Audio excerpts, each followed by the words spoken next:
Vous êtes du Front National. On a de la chance parce qu'on va participer à nos envoyer. Ah d'accord, d'accord.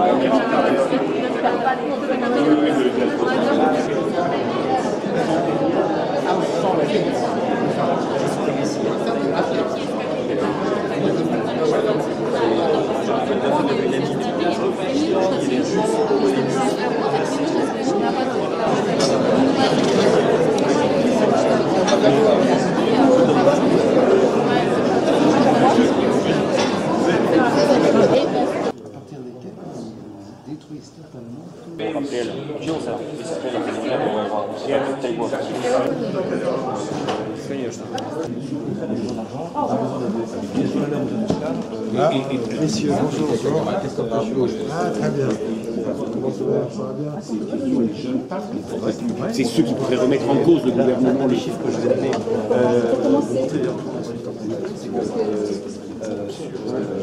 Sur la même commission. Oui, les jeunes. En cas de mobilisation de 4%. Ah oui, 4 jeunes ukrainiens sur 30 va se rendre Alors, notez vos questions. Nous poursuivons le débat avec nos intervenants. Bon, je tiens à rassurer tout le monde. Il n'y a aucun problème pour modérer le terrain humain, puisque la liberté d'opinion et la liberté de la presse s'appliquent à tout le monde. Il s'applique aux partisans du Donbass comme aux opposants.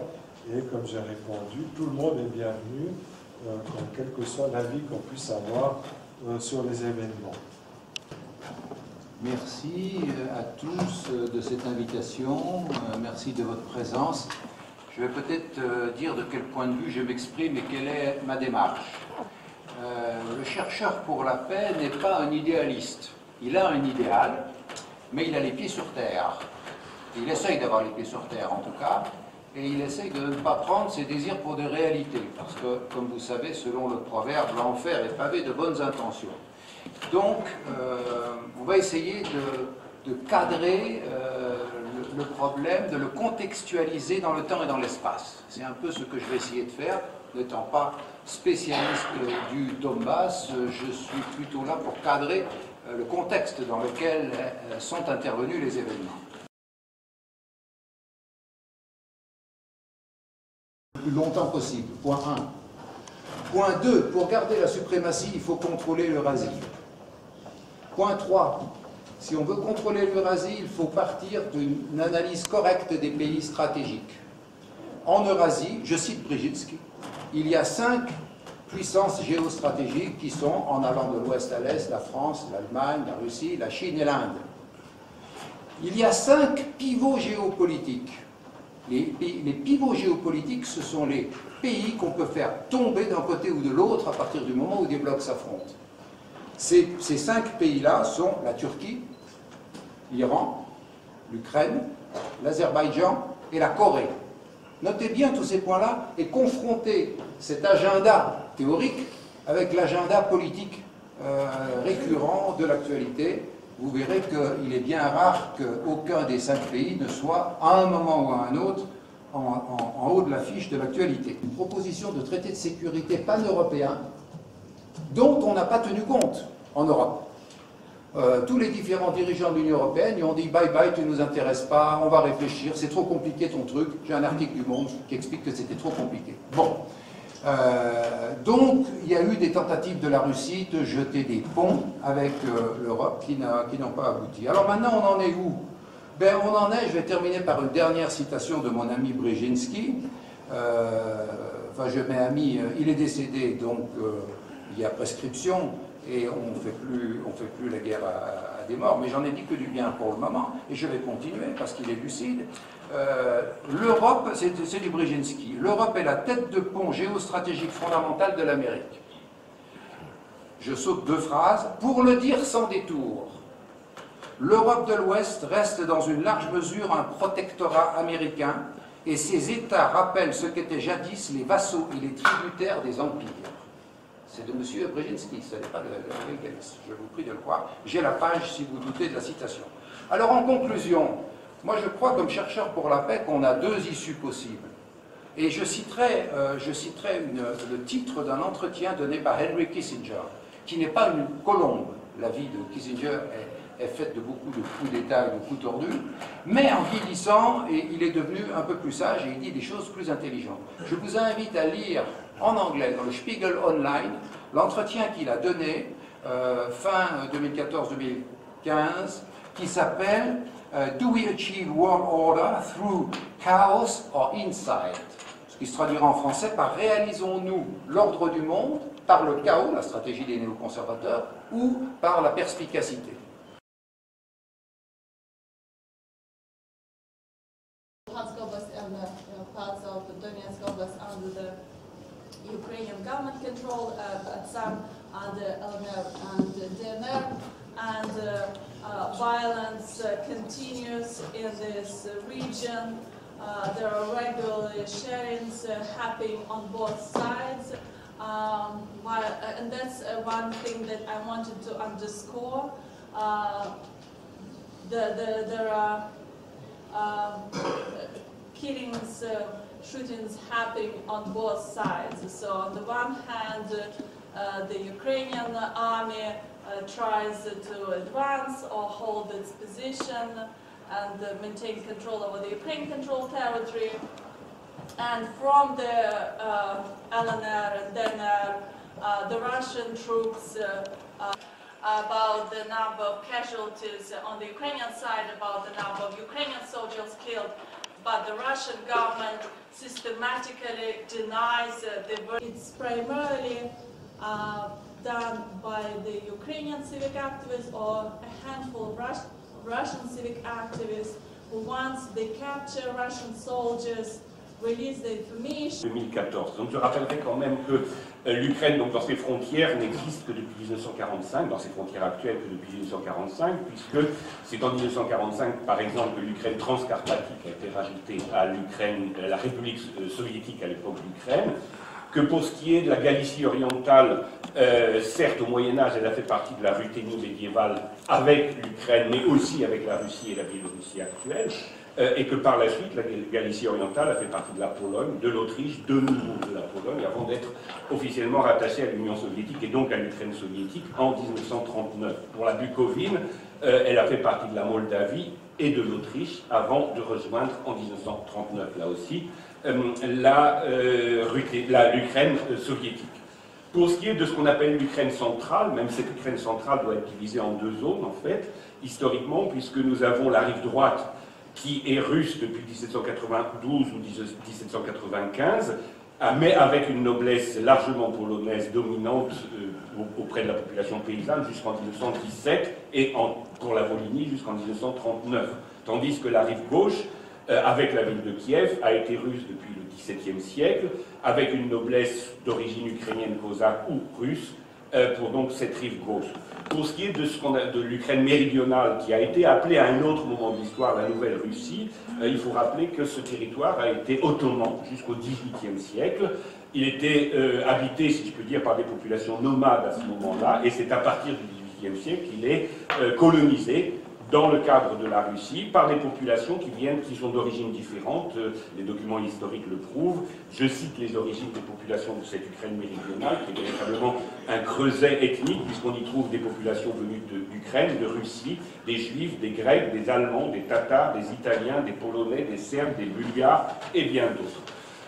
Et tout ça a donné évidemment naissance à une région où on parle le russe, puisque le russe était la langue de communication à Odessa ou Donbass, ou tout le long de la mer, toutes ces populations étant d'origine différente. En particulier, j'attire l'attention sur le port d'Odessa, qui est véritablement une ville cosmopolite, ou un grand centre culturel de l'Empire russe, de langue russe, et d'identité, comme c'est souvent le cas pour les grands ports, très cosmopolites, comme Alexandrie, comme Tanger, comme Marseille, comme toutes les grands, comme Singapour, comme Hong Kong, etc. Donc on voit, et dans ce contexte-là, nous avons aussi le Donbass qui fait donc partie de l'Ukraine méridionale, avec une population d'origines diverses, alors surtout d'origine russe et ukrainienne, mais on trouve aussi des Allemands, des Grecs et des Italiens à l'origine, et jusqu'à aujourd'hui, il y a une minorité grecque d'ailleurs dans le Donbass, et qui a sa spécificité puisque c'est une région minière, c'est un des plus grands centres industriels de l'Ukraine et de l'Empire russe dès le XIXe siècle.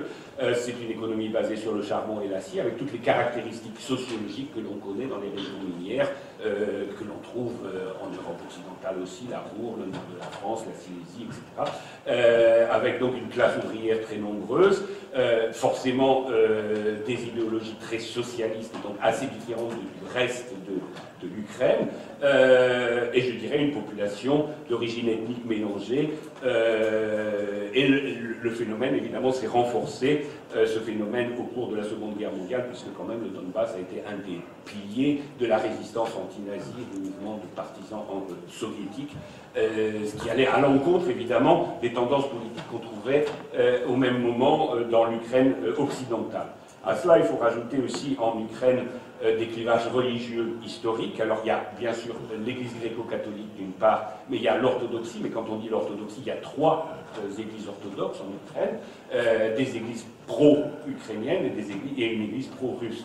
Et donc là aussi on a un clivage, et puis là le clivage linguistique, entre une Ukraine majoritairement ukrainophone et une Ukraine majoritairement russophone, et puis dans certaines régions, de fortes minorités hongarophones, entre une Ukraine transcarpatique, roumanophone en Bukovine.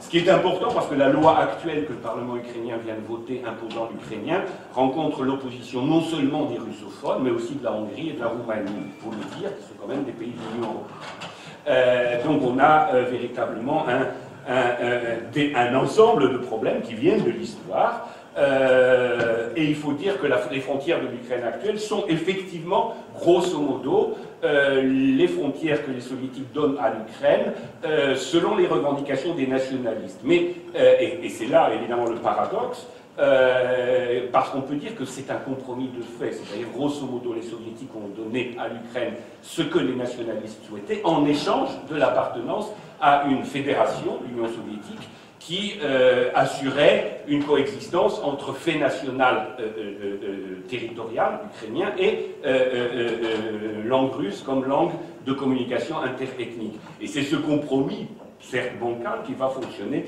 pendant toute la période soviétique et qui va se prolonger après 1991, parce que finalement, en 1991, l'indépendance de l'Ukraine, il faut le rappeler, s'est fait contre la volonté au départ du peuple, puisqu'en mars 1991, plus de 70% des Ukrainiens votent lors d'un référendum pour le maintien dans l'Union soviétique.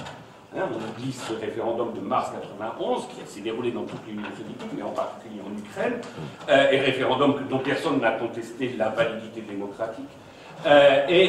Bien sûr, quelques mois plus tard, on a le coup de force de 3 dirigeants, donc Yeltsin en Russie, Kravchuk en Ukraine et Shushkevich en Biélorussie, qui décident la dissolution de l'Union soviétique sans évidemment respecter le référendum qui venait de se tenir la même année dans les pays concernés, enfin dans les républiques concernées. Mais néanmoins, on doit dire que l'Ukraine indépendante a continué, a poursuivi ce compromis, un compromis bancal, c'est-à-dire que finalement on a gardé les frontières d'origine en faisant comme si il y avait une unité. Grosso modo, les régions russophones continuent à parler russe, les régions ukrainophones continuent à parler ukrainien, les écoles continuaient à fonctionner selon le système. Dans l'est de l'Ukraine, on cultivait la tradition soit russe, soit soviétique, soit les deux. Dans l'ouest, on commençait à restaurer, réhabiliter la tradition nationaliste, la tradition bandériste, etc. Et donc on pouvait avoir des rues Bandera à l'ouest de l'Ukraine et des rues Lénine à l'est de l'Ukraine, ce qui est évidemment un compromis tout à fait bancal, un manque de cohésion, disons, ou de culture politique commune, mais ce compromis était le prix à payer pour éviter la guerre. On était à la période de la guerre en Yougoslavie et les Ukrainiens, de toute origine et de toute opinion, avaient comme volonté de préserver le pays de la guerre, parce que, évidemment, l'Ukraine a connu beaucoup de guerres, et en particulier la Seconde Guerre mondiale, qui a laissé quand même des traces extrêmement douloureuses pour l'ensemble de la population. Donc, on faisait tout pour éviter la guerre. Et donc, on pourrait dire que pendant plusieurs années, on a eu une espèce de compromis bancal, un compromis identitaire. On a eu ce que j'appellerais un social-démocratisme oligarchique, c'est-à-dire que tous les partis tenaient un discours social-démocrate, c'est-à-dire un discours qui pouvait satisfaire les nostalgiques de l'Union soviétique et qui pouvait satisfaire les pro-occidentaux en apparence, mais oligarchique parce que finalement le pays était progressivement plié par une classe de parvenus issus de la nomenclatura soviétique, mais qui étaient évidemment passés dans un autre camp politique, puisque leurs intérêts allaient dans ce sens. Alors je remarquerai que l'Ukraine, depuis 1991, a connu une décadence économique qui a touché en fait effectivement l'ensemble des pays du bloc soviétique, mais si nous comparons par exemple avec quelque chose qui est quand même comparable, la Biélorussie, qui a une histoire comparable, qui a une tradition comparable, la Biélorussie s'en est sortie beaucoup mieux que l'Ukraine, ce qu'on devrait quand même prendre en compte sur le plan, donc je dis économique, sur le plan culturel, sur le plan scientifique, sur le plan de l'éducation. On peut évidemment contester les positions du gouvernement biélorussien, comme on peut contester les positions de l'Ukraine. Enfin, le niveau de vie à Minsk est le double aujourd'hui de celui qui est à Kiev. Donc on a le bilan de l'indépendance biélorussienne n'est pas comparable avec le bilan de l'indépendance ukrainienne. Et quand on cite des chiffres, il faut citer aussi les 5 millions d'Ukrainiens qui ont émigré vers la Russie, en particulier depuis 2014, et 1 à 2 millions d'Ukrainiens qui ont quitté l'Ukraine pour aller vers la Pologne. Donc on a quand même une situation, comme on disait à l'époque du bloc de l'Est, les gens ont voté avec leurs pieds. Ce qui est aussi une forme de référendum dont il faut tenir compte. Donc on a eu en 2004 la première secousse, la fameuse révolution orange, mais finalement le compromis bancal de 91 s'est maintenu, puisqu'on a eu la révolution orange, puis l'arrivée de Yanukovych au pouvoir, et finalement ce que j'appelle le social-démocratisme oligarchique s'est maintenu, et le pays a continué, si je peux dire, à sombrer, ce qui va provoquer le Maïdan. Alors Maïdan, qui a évidemment une base identitaire incontestable, c'est-à-dire que la fraction nationale ou nationaliste de la population ukrainienne s'est mobilisée à cette occasion, mais elle est fortement aidée, puisque quand même Madame Nuland, secrétaire d'État aux États-Unis, a reconnu qu'elle a dépensé quand même 5 milliards de dollars pour aider cette révolution Maïdan, ce qui a préparé. Il faut quand même aller voir les sources américaines pour comprendre un peu ce qui s'est passé en Ukraine. Et George Friedman, mentionné tout à l'heure, a dit à Moscou lui-même, quand il s'y trouvait, que le Maïdan était une réponse américaine aux échecs américains en Syrie. Donc là, on replace dans le contexte mondial, et Friedman n'est évidemment pas un porte-parole de la propagande poutinienne. Donc il faut quand même l'écouter aussi parfois. Parce que quelquefois, les Américains disent des choses que leurs protégés n'osent pas dire ou ne disent pas. Ils ont cet avantage, les Américains, de parler franchement. Et quelquefois, ça peut nous être utile, Brzezinski ou Friedman en étant, ou Kissinger en étant un bon exemple. Donc, en fait, ce qui s'est passé après 2014, c'est l'éclatement du compromis. Les tendances nationalistes ont pris le dessus, alors nationalistes de différentes tendances, ça peut aller jusqu'au fascisme, pas forcément uniquement, mais ces tendances aussi se sont manifestées, et elles ont pris de l'ampleur parce qu'il y a des groupes armés qui se sont formés à partir de ces partis les plus nationalistes, qui ont donc tout de suite pris ou annoncé des mesures linguistiques en particulier, ou des mesures identitaires, qui ont brisé cette espèce de compromis bancal de 91, qui a entraîné donc la sécession de la Crimée et la sécession du Donbass. Et à ça, il faut ajouter, oui, et voilà, et à ça, il faut ajouter quand même un événement sur lequel on ne peut pas passer inaperçu, c'est ce que j'appelle le pogrom d'Odessa du 2 mai 2014, qui est l'assassinat dans des conditions particulièrement horribles, quand même, de gens qui ont été brûlés ou tabassés. On ne sait pas les chiffres, mais c'est entre une quarantaine et une centaine de personnes, selon les estimations des uns et des autres et des organisations qui s'occupent des victimes. Mais ce qui est pire, c'est que les victimes qui ont survécu de ce pogrom ont été internées et sont toujours en prison et ne sont pas poursuivis, alors que ceux qui ont participé à ces violences et dont on a des documents, y compris des documents filmés, ne sont pas poursuivis en revanche et ont disparu de la circulation. Et le pogrom d'Odessa, c'est véritablement quelque chose qui explique aussi pourquoi une partie de la population d'Ukraine orientale, et en particulier du Donbass, a peur tout simplement de rejoindre un État ukrainien où le fameux compromis d'avant 2014 a cessé de fonctionner. Compromis qui valait ce qu'il valait, bien sûr, mais qui quand même est important. À ça, il faut ajouter, je vous parlais des gens qui votent avec leurs pieds, il y a tous ces jeunes qui quittent le pays pour travailler, mais il y a tous ces jeunes qui quittent le pays pour ne pas se rejoindre l'armée et les services militaires, et des enquêtes d'opinion en Ukraine prouvent d'ailleurs qu'une grande partie de la jeunesse ne veut pas rejoindre l'armée, ce qui explique évidemment aussi la formation de ces milices armées privées que l'on rencontre au Donbass, mais que l'on rencontre dans d'autres régions d'Ukraine, milices armées privées, parfois nationalistes, parfois utilisant des slogans nationalistes pour simplement se comporter comme des mafieux. Et donc dans ce contexte-là, qu'est-ce qu'on peut faire? Il est clair que revenir dans l'Ukraine telle qu'elle existe aujourd'hui est quelque chose que la population du Donbass ne pourra jamais accepter. La seule solution, c'est un compromis. Alors, non pas le compromis bancal d'après 91 ou de la période soviétique, bien sûr, là, cette période est passée, est définitivement passée, mais il est clair qu'au minimum, une forte décentralisation est indispensable. C'est d'ailleurs les accords de Minsk qui ont été signés et qui ne sont toujours pas appliqués, mais c'est quand même ça. Une forte décentralisation est le compromis minimum dans la mesure où il n'y a pas d'état de consensus en Ukraine sur ce qu'est l'Ukraine, sur ce qu'est la langue des Ukrainiens, sur ce qu'est la culture ukrainienne. Vous avez des Ukrainiens qui disent Pouchkine, c'est notre littérature, et d'autres qui disent non, Pouchkine est un étranger.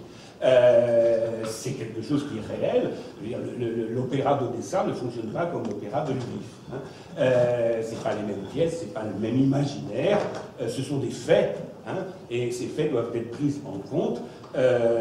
L'Ukraine est un pays, comme son nom l'indique, un pays de la frontière, c'est-à-dire un pays qui rassemble des histoires différentes, qui est un pays de passage, chose qui pourrait être quelque chose de très enrichissant potentiellement, mais qui évidemment, dans une situation conflictuelle, devient particulièrement dangereuse. Donc il n'y a pas d'autre solution qu'un compromis. Un compromis qui évidemment doit éliminer tout ce qui est extrême ou unilatéral. Il est impensable qu'en Ukraine on puisse imposer une seule langue, par exemple. Et là encore, je reviendrai sur l'exemple de la Biélorussie.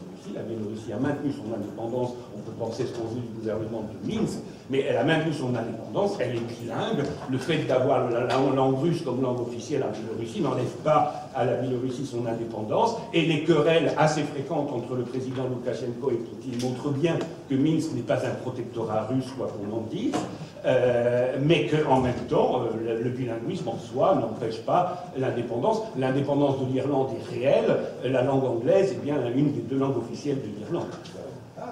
Je m'arrête là et je pense donc que c'est dans cette voie que c'est sur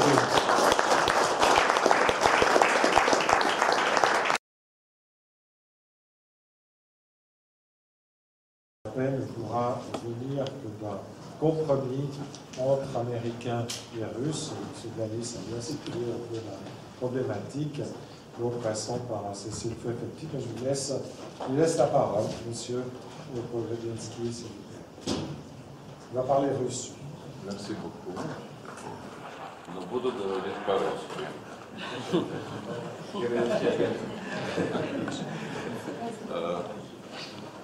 Значит, нажать? Нет? Вот так? Да. Спасибо организаторам за возможность выступить. Я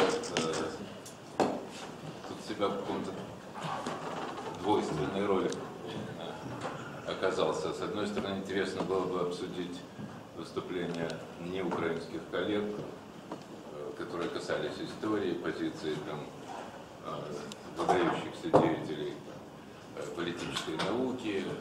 Это действительно заслуживает того, чтобы это все обсуждать. Очень интересное выступление. Мне понравилось предыдущего выступающего. Но так получается, что я должен реагировать на основную тему непосредственно. А на эту тему главным образом говорила коллега Николаенко, которая тоже представляет Украину, но живет в Соединенных Штатах Америки, преподает в Соединенных Штатах и выступила, она специально вначале предупредила, что она будет представлять украинскую позицию.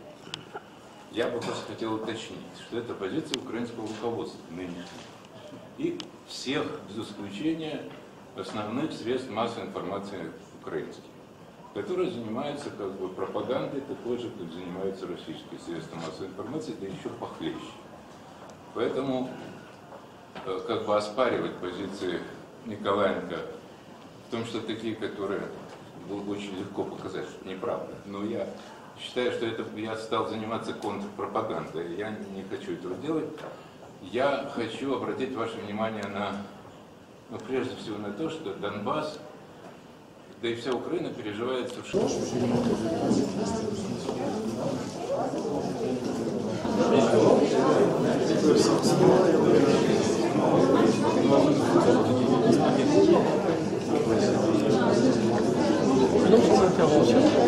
Toi, tu l'as pas écouté, hein? Le dernier.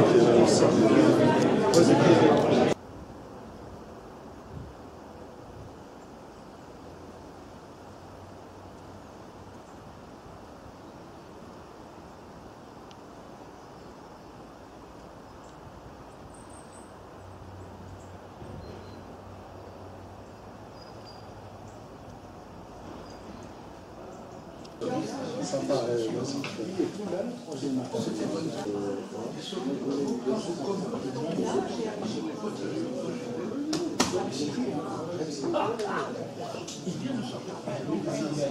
ok. Oui, j'ai la mienne avec moi.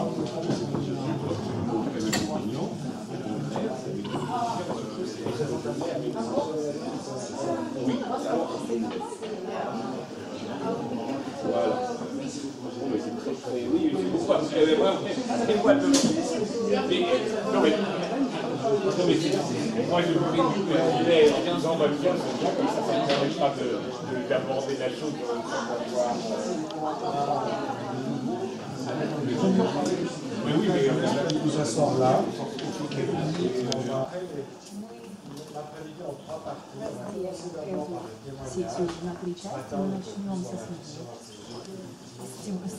Потому что утром мы рассказывали немножко о политическом, об общем контексте.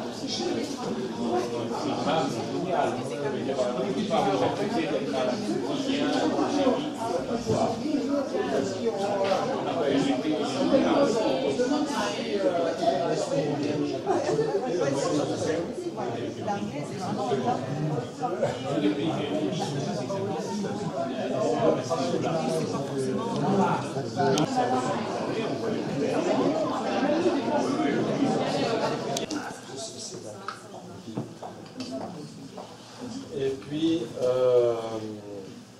je vais commencer par donner la parole à Anne-Laure Bonnel, réalisatrice, qui va nous présenter un petit film.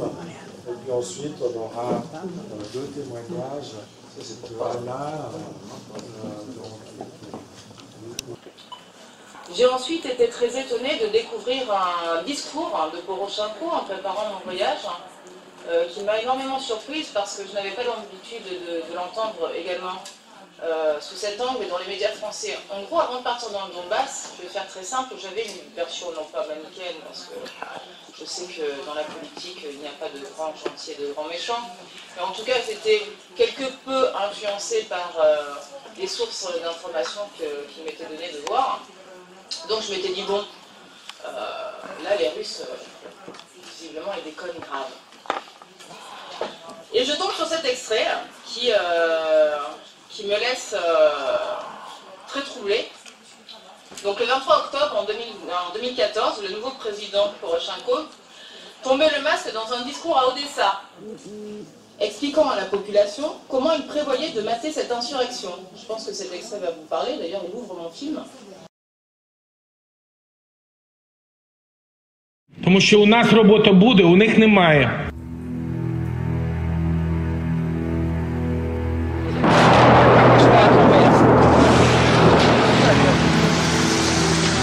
У нас пенсії будуть, у них немає.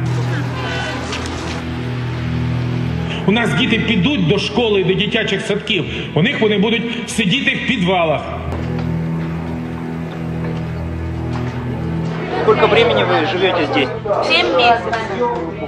И трусятся. Сегодня грады пошли, он всех закилипало. Бо вони нічого не вміють робити.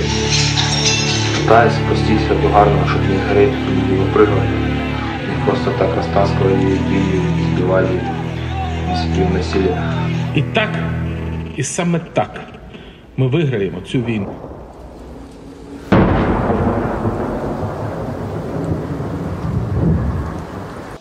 Nous gagnerons cette guerre. Donc je rejoins ce qui a été dit ce matin, qui était très intéressant d'ailleurs, où il s'agit d'une guerre civile. Nous gagnerons cette guerre car nous recevrons des retraites et eux n'en auront pas. Car nous aurons le soutien des enfants et des retraités et eux non. Car nos enfants iront à l'école tandis que les leurs seront dans les caves. Je me dis, mince, c'est quand même incroyable qu'un... J'ai fait ce film parce que déjà c'est à 2h20 de Paris, hein, c'est pas très loin de l'avion. C'est un conflit, comme je vous l'ai dit, qui a été extrêmement biaisé dans sa présentation. Je ne suis pas là pour vous dire qui a tort, qui a raison. Hein. Je suis simplement là pour témoigner de ce que j'ai vu.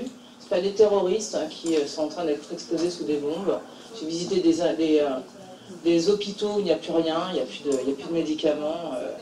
Des internats d'enfants handicapés qui sont en train de... qui n'ont plus de couches.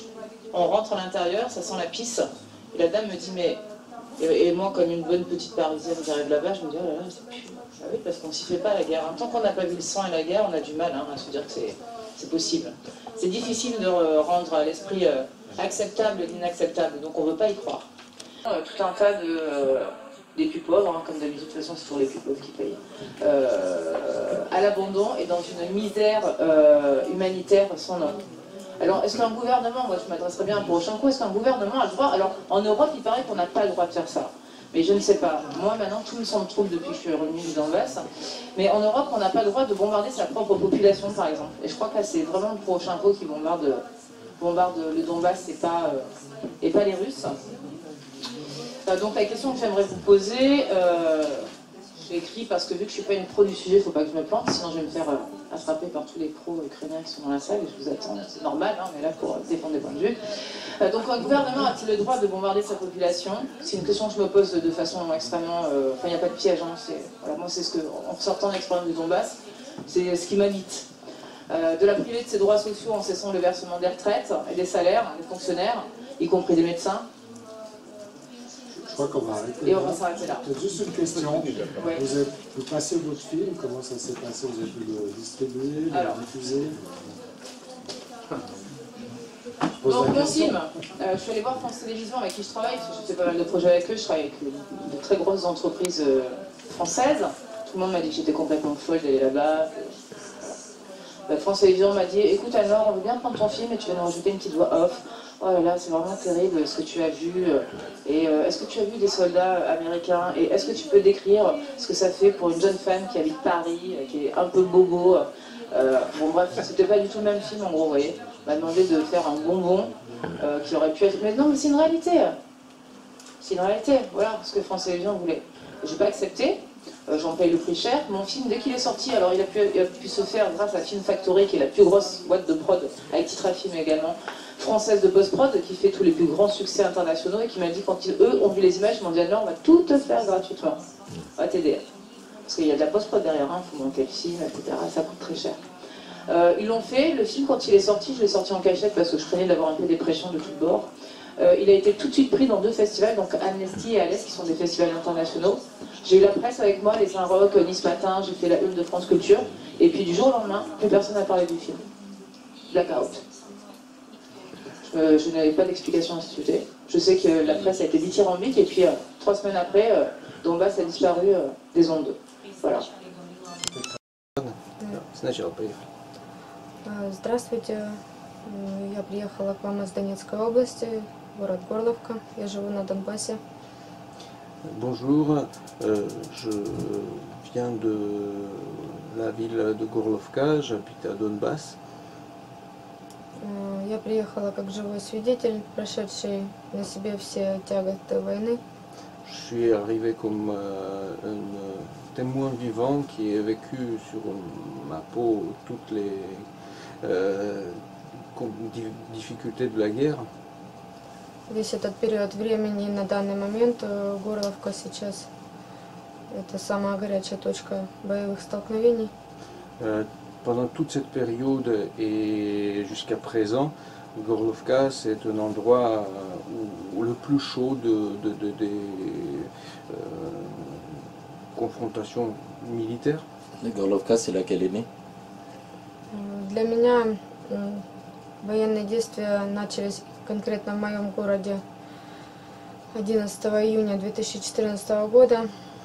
Dans ma ville, à Gorlovka, la guerre, les actions proprement militaires ont commencé le 11 juin 2014.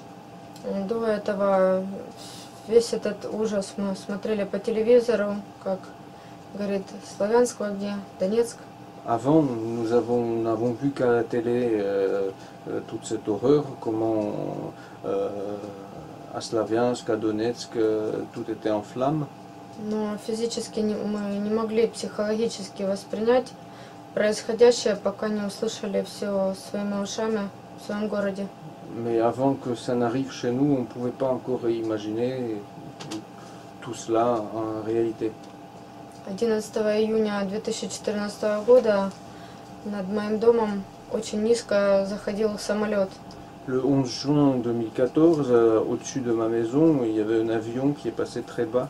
Это было в 5 утра, и он в радиусе 3 километров от нашего дома сбросил 2 бомбы на центр города. C'était à 5 heures du matin et dans le rayon de 3 km de chez moi, il a largué 2 bombes sur le centre-ville.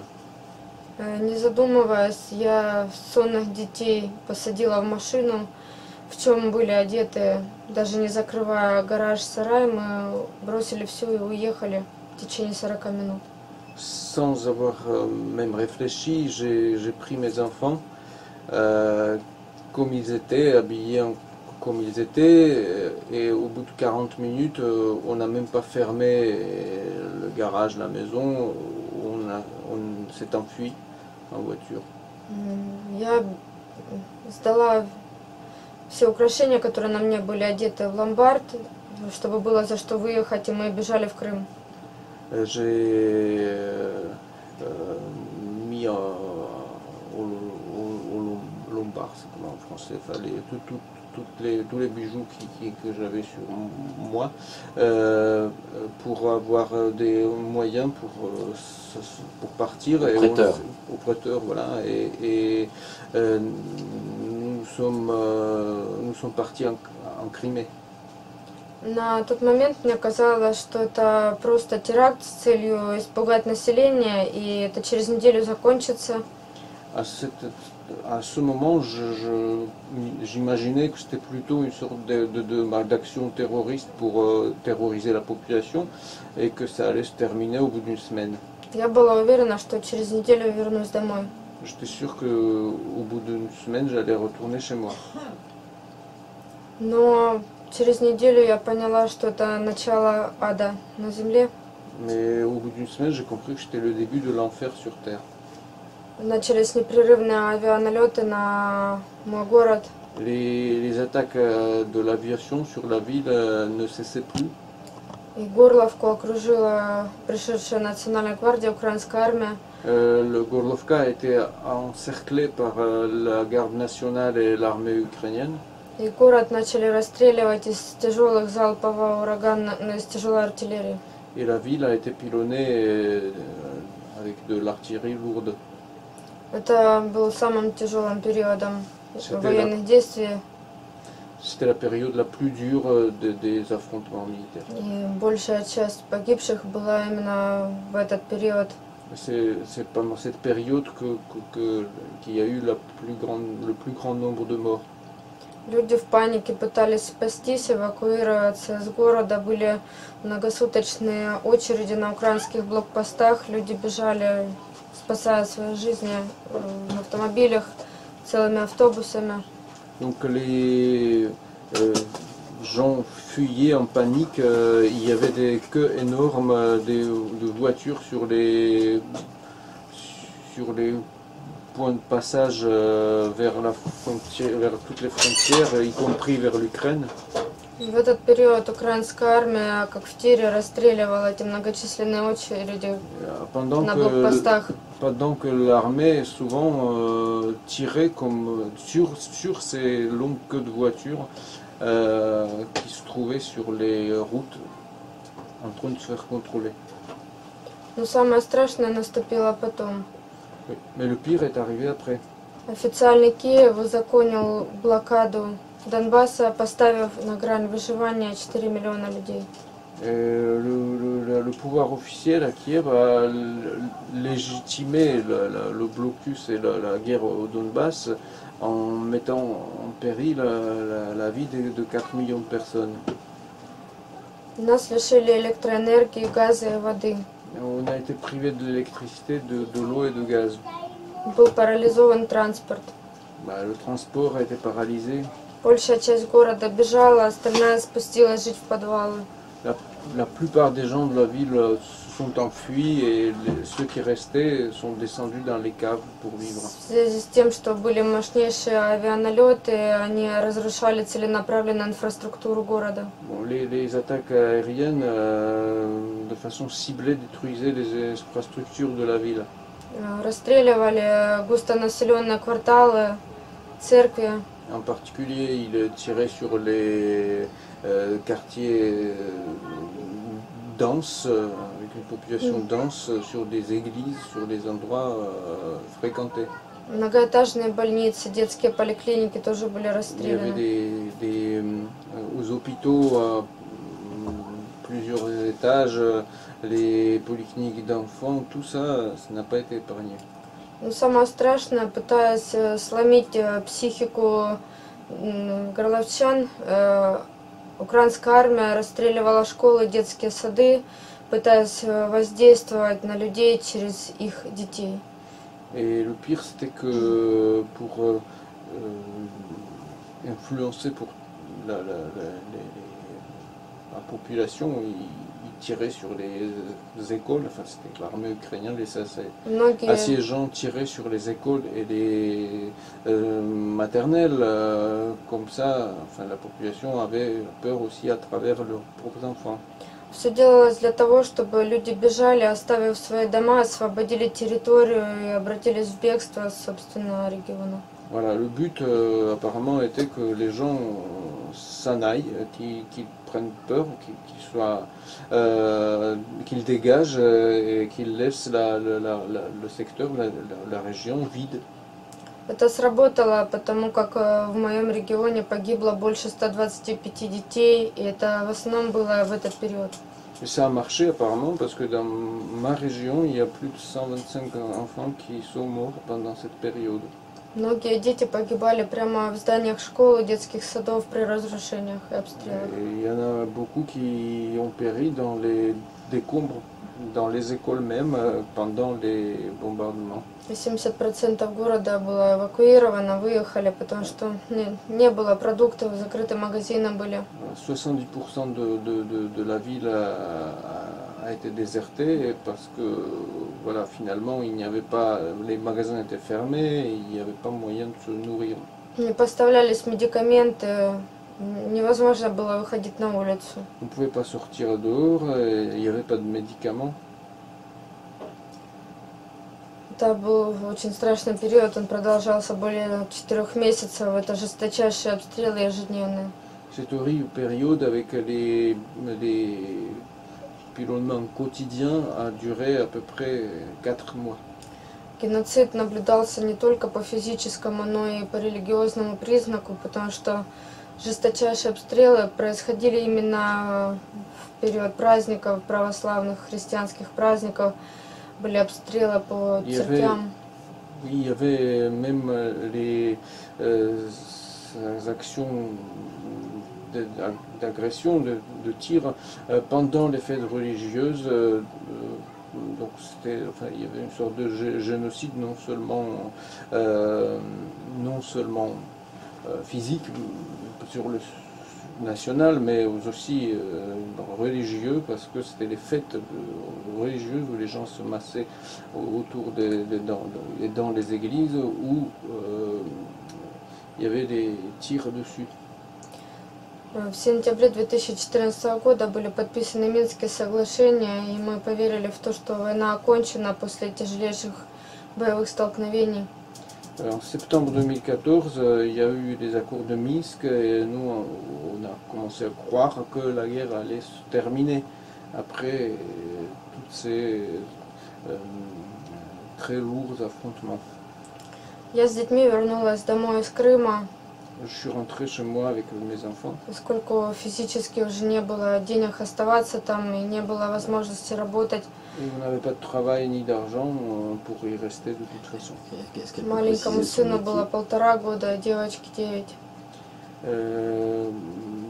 Ma fille avait 9 ans et la petite 1 an et demi. А можешь уточнить, чем ты занимаешься? Какая профессия у тебя? Я врач. Je suis médecin. Я 10 лет работала в хирургическом отделении в Горловке. Я специалист по физической реабилитации. Pendant 10 ans, j'ai travaillé à Gorlovka. Je suis spécialiste dans un hôpital. Je suis spécialiste de la réhabilitation physique. И когда мы вернулись, все казалось бы так тихо. На протяжении месяца все прекрасно было. Pendant un mois, à notre retour, tout semblait aller très bien. Мы завели большое сельское хозяйство, у нас была корова, 7 свиней. Nous avons recommencé l'agriculture, on avait une vache et 7 cochons. Дети пошли в школу, в садик. Les enfants sont allés à l'école, enfin à la maternelle aussi. Вскоре я узнала, что я беременна. J'ai appris ensuite que j'étais enceinte. Мы так рады были, что все закончилось, этот кошмар. On était très heureux que le cauchemar était terminé. Ровно через 2 месяца наступил ад на земле. Mais juste 2 mois plus tard, c'était à nouveau l'enfer. Еще с большей жестокостью украинская армия снова начала обстреливать наш город. La ville a recommencé à être bombardée avec encore plus d'acharnement. Это продолжалось систематически, обстрелы начинались с 9 утра. C'était systématique, les tirs commençaient à 9 h du matin. В 8 утра мы отводили детей в школу, в садик, а в 9. À 8 heures, on amenait les enfants à l'école, à 9 h à la maternelle. А в 9 мы уже бежали их забирать, потому что начинался массированный артобстрел, и мы понимали, что стрелять будут по школам. À 9 h, en fait, il fallait déjà les retirer parce que vous comprenez que c'est là que ça commençait à être dangereux. Очень часто нам приходилось ночевать в подвале, своего подвала у нас не было, и мы... Souvent, on était obligé de passer la nuit dans des caves, et comme on n'en avait pas une à nous, и мы ночью просыпались от того, что уже от взрывной волны открываются окна, и бежали к соседям прятаться в погреб. Et donc, souvent, dans la nuit, il y avait des fenêtres qui s'ouvraient à cause du choc de l'onde de choc des bombes. Et donc, on accourait chez les voisins pour se réfugier dans leur cave. А утром, после ночи в подвале, не выспавшиеся дети шли в школу. Et le matin, après une nuit passée au sous-sol, les enfants devaient aller à l'école.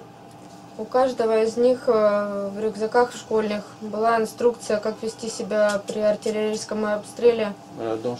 Dans les sacs, chacun des enfants avait dans son sac à l'école des instructions comment se conduire en cas de bombardement.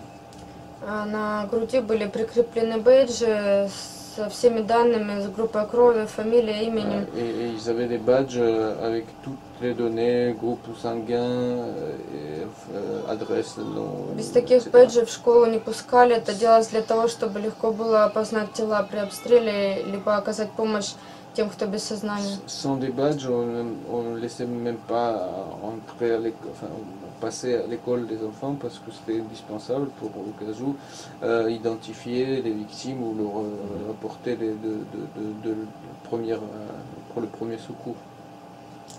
Уезжать куда-то не было средств, потому что для Украины мы оказались сепаратистами, для России укропами.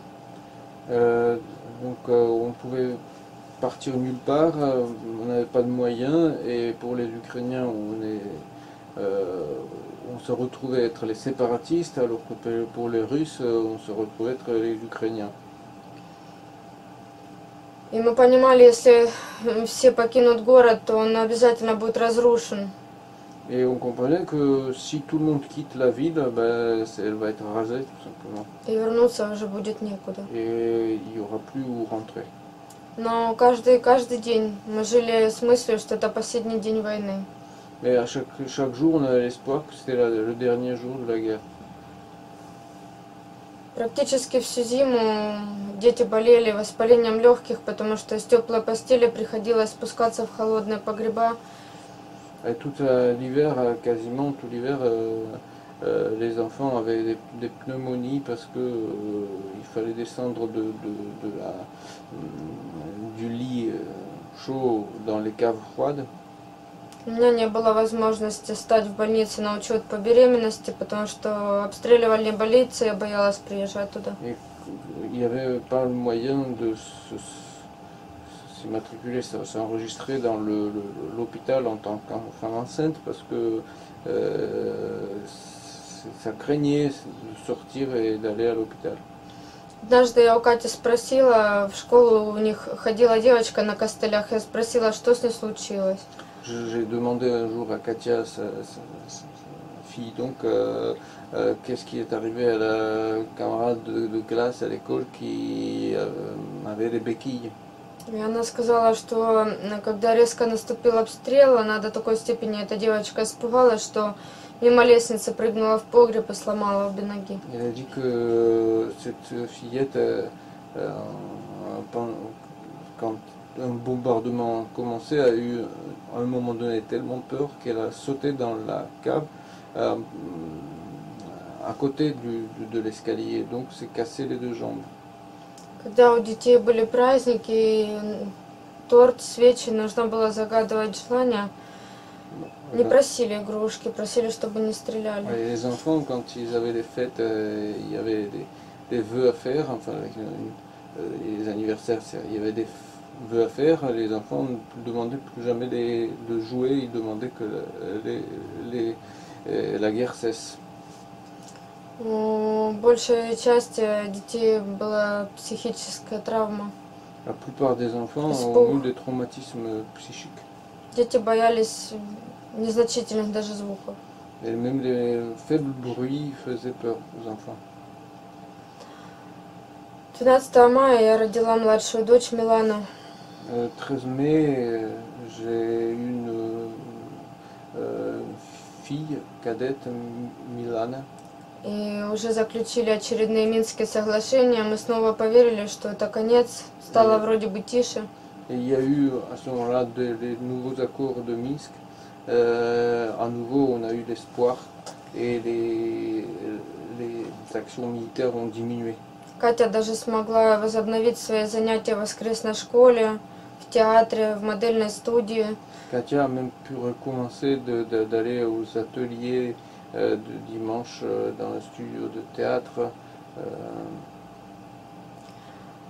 Также мы смогли ходить на дизайн, на занятия и подтянулись по учебе. Она закончила школу с отличием. On a pu un petit peu remettre aux études et terminer l'année scolaire avec les meilleures notes. 21 мая мы праздновали ей 11-летие, день рождения. Le 21 mai, c'était son anniversaire. de 11 ans. И к нам пришли соседские дети, больше 10. Une dizaine de gosses. Во дворе устроили праздник, мы в своем доме жили. Voilà, une dizaine de gosses de voisins sont venus pour faire la fête chez nous. Но в 9 вечера начался сильнейший обстрел, летели трассирующие пули и практически рядом падали снаряды. Mais à 9 h du soir, il y a eu un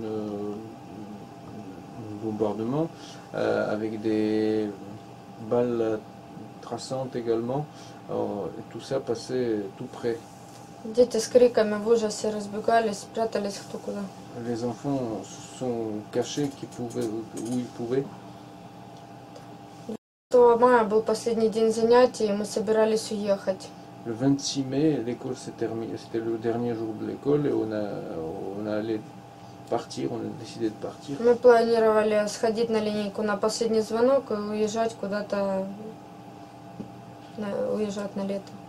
On voulait partir, passer l'été quelque part, il restait juste d'aller à l'école faire la dernière journée. И белый день был, Катя пришла со школы в 3 часа дня. Катя est rentrée à 3 h de l'après-midi de l'école. Моя новорожденная дочь спала в спальне, ей было всего 2 недели. Et ma fille, le bébé de 2 mois, de 2 semaines dormait dans une pièce. 2-летний сын бегал по двору, играл. Мы с мужем поливали огород. Et le fils de 2 ans courait dans le jardin. Nous, avec mon mari, on arrosait les plantes. Мы все вместе сели во дворе кушать вместе с Катей. On s'est mis tous à manger dans la cour. Над нами летал дрон. Et il y avait un drone qui survolait au-dessus de nous. Мы не обращали внимания на него, Mais on ne faisait pas потому что attention. знали, что заключенное Минское соглашение не может представлять для нас опасности. Voilà, on ne faisait pas attention parce qu'on croyait que il y avait des accords signés et il n'y avait plus de danger. В этот период не было ни военных в форме, некому было сбивать этот дрон. Было абсолютно спокойное дневное время. Il y avait à ce moment plus de militaires, il y avait plein de journées, personne ne pouvait songer d'abattre ce drone. К нам пришли в гости соседи, мы были во дворе, и мы услышали сильные выстрелы, свист и падение практически рядом с нашим домом. Et il y avait les voisins qui étaient venus chez nous, mais là on a entendu des explosions pratiquement à côté de notre maison, le bruit des obus qui volent.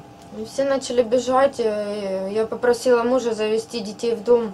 Tout le monde s'est mis à courir, moi je demandais à mon mari d'amener les enfants à l'intérieur, dans la maison. И во дворе я убирала со стола. Et moi j'étais en train de... Я услышала мощный выстрел. Quand j'étais en train de nettoyer la table dans la cour, j'ai entendu un très fort tir. Я испугалась и начала очень быстро к дому бежать. Я успела заскочить на порог и закрыть дверь за собой. J'ai eu peur et je me suis précipité dans la maison. Je refermais la porte. Juste, j'ai eu le temps de refermer la porte derrière moi. В этот момент мина свистела уже мне в затылок. Et là, j'entendais déjà derrière ma nuque le sifflement d'une mine. Дети в детской находились, муж в зале пытался громко включить телевизор, чтобы они не боялись выстрелов. Et mon mari essayait dans le salon de mettre très fort la télévision, le son de la télévision, pour que les enfants n'entendent pas, n'aient pas peur. Я только успела сказать, что это конец. Et là j'ai eu juste le temps de dire que c'était fini. Он успел подбежать и закрыть меня своим телом и открыть дверь у меня под рукой. Et il a eu le temps d'accourir vers moi et de me couvrir par son propre corps et de me protéger avec la В porte sur этот le момент côté. прямо в коридор к нам упала ракета. Et là, il y avait une roquette qui est tombée Калибра directement dans le 152 couloir chez миллиметра, nous. потом, как я узнала. 152 калибра, как я узнала позже. Après, j'ai appris que c'était le calibre 152. Я потеряла сознание, меня очень сильно контузило. J'ai perdu connaissance, j'ai eu une contusion. Я очнулась под обломками от очень сильного визга в ушах. Et je me suis ensuite réveillé sous décombres avec un fort sifflement dans les oreilles. У меня лопнули барабанные перепонки. J'avais des tympans qui ont explosé, qui sont cassés. Я очнулась от того, что под обломками дома кричал сын, я слышала, как он задыхается. Et je me suis éveillé parce que j'entendais les cris du fils qui était sous les décombres et il s'étouffait. Я не могла пошевелиться, потому что газовая труба, проходящая над домом, была перебита и как раз была направлена в лицо, и я дышала газом, не могла пошевелиться. Et il y avait un tuyau à gaz qui avait été pété au-dessus de moi justement, et le gaz, en fait, je respirais du gaz, je n'arrivais pas à bouger, j'étais un petit peu abasourdi. Я звала на помощь мужа и Катю, но никто не отвечал, я понимала, что все в доме. J'ai appelé mon mari au secours, ou Katia, je savais que tout le monde était à Кричал l'intérieur. только Захар и новорожденная Милана в дальней комнате. Mais il n'y avait que Zahar, le fils, et la nouveau-née qui criait. Потом сосед прибежал ко мне и поднял надо мной дверь. Я смогла Il y выйти. avait le voisin qui est arrivé, qui a soulevé la porte qui était au-dessus de moi, qui était tombée par-dessus. Et comme ça, j'ai pu me dégager. Очень быстро, даже не открывая глаза на ощупь, я побежала на крик сына, начала копать, раскапывать его. Et ensuite, j'ai couru au son de la voix de mon fils pour creuser et le sortir. Я это делала механически, не понимая ничего, что происходит Je вокруг. ne comprenais rien tout autour, je faisais ça quasi mécaniquement. Когда я его достала, мы быстро упали под холодильник, и второй снаряд упал нам в дом. Et ensuite, quand on l'a sorti, quand je l'ai sorti, il y a un deuxième obus qui est tombé dans la maison. Лишь только тогда я увидела, что левая рука у меня оторвана снарядом. Et c'est là que je me suis aperçu que, en fait, je n'avais plus mon bras gauche qui était arraché par l'explosion. Я сняла с Захара колготки и наложила себе жгут. J'ai enlevé les collants du petit et je me suis mise. J'ai essayé avec de cesser le sang, enfin, comment ça s'appelle de garrotter. Garrotter, voilà, le garrotter, oui. Начала на ощупь искать в пыли Милану. Слышала, как она очень сильно кричит, напугана. Je cherchais la petite dans la poussière, j'entendais qu'elle criait fort. Потом я выбежала в коридор и начала пытаться разобрать завал. В коридоре я понимала, что все были в доме, но дом обрушился полностью. Donc je suis sorti du côté du couloir pour libérer un petit peu, pour creuser dans les décombres pour trouver quelqu'un, parce que tout le monde, je savais que tout le monde était à la maison. Я поняла, что не смогу сдвинуть ни один из шлакоблоков одной рукой и начала пытаться вызвать МЧС или скорую. Donc j'essayais ensuite d'appeler les secours parce que je comprenais que je n'arrivais pas à bouger ces débris qui étaient tombés. Все наши телефоны лежали на стекле аквариума, и во время взрыва он лопнул, и телефоны все утонули в воде. Et le téléphone était au-dessus sur une vitre qui couvrait l'aquarium et au moment de l'explosion, il se trouve qu'ils sont tombés dedans dans l'eau et on ne pouvait plus appeler. И никого не было вокруг. Я очутилась засыпана в доме, и мы просто истекали кровью и ждали, когда нас найдут. Voilà, et on ne pouvait rien faire sauf attendre que quelqu'un nous retrouve. Потом в конце улицы не было людей, все спрятались. И я услышала крики МЧС. Я начала звать на помощь. Donc tout le monde était caché dans ces maisons dans la rue. Et donc il n'y avait personne jusqu'à ce que finalement j'ai entendu les appels du service des secours, des secouristes. Но МЧС пыталась вызвать скорую, скорая не выезжала из-за обстрела. Et les urgentistes n'arrivaient pas, ne venaient pas parce qu'il y avait le moment, le bruit du Нам оставалось только ждать. Я кричала, что в коридоре мой муж и ребенок. On n'avait qu'à attendre. Moi, je criais que dans le couloir, il y avait mon mari et mon enfant. Я находилась в спальне, держала двоих детей, пытаясь их успокоить. Moi, pendant ce temps, j'étais dans la salle. Я услышала, как МЧСник закричал «Ребенок!» Et j'ai entendu un secouriste. Потом гробовая тишина, он зашел в спальню белый как мел. Voilà, il est entré tout pâle dans la pièce. Я спросила, что там, он ничего не ответил и вышел. Je lui demandais qu'est-ce qu'il y a, qu'est-ce qui se passe, mais il n'a rien dit, il est sorti. Когда я вышла за ним, quand je pu le suivre, я увидела половину туловища своей Кати. J'ai vu la moitié du corps de ma fille. И рядом с Катей, без рук и без ног, туловище моего мертвого Юра. Et mon mari Yura, dont le corps il n'y avait plus de bras, plus de jambes. Тогда приехала скорая и забрала нас в реанимацию. Donc il y avait enfin les secours, enfin les médecins qui sont arrivés et nous ont conduits dans la réanimation aux urgences.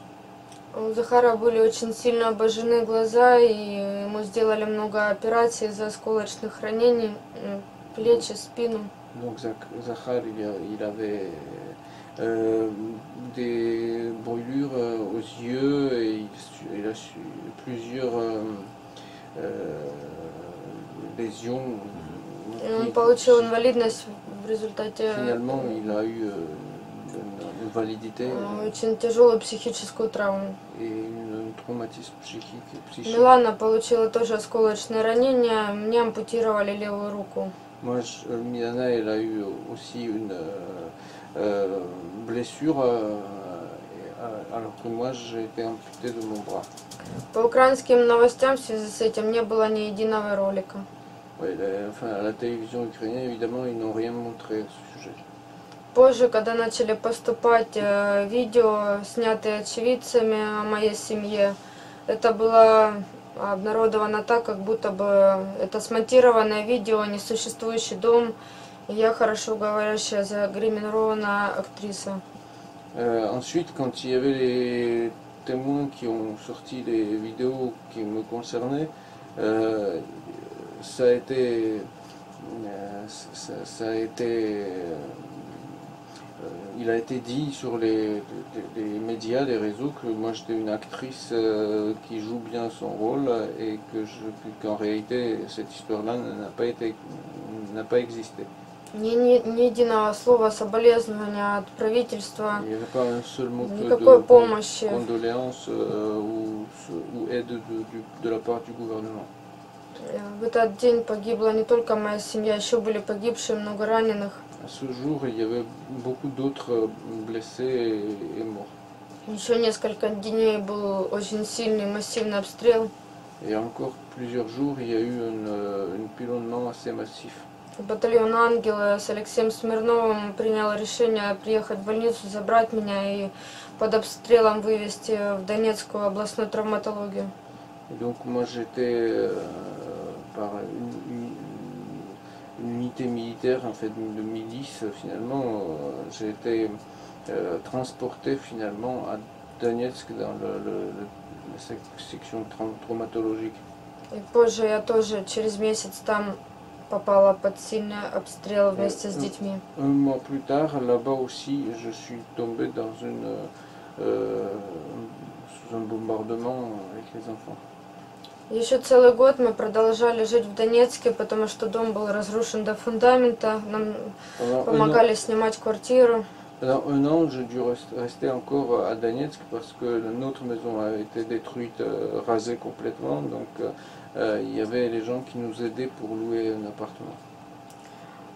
Журналисты всех стран приезжали ко мне на дом.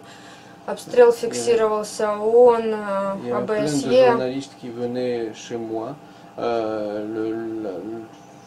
L'événement ont été répertoriés par les OSCE, par les organisations de droits de l'homme. Les journalistes, c'était des journalistes russes?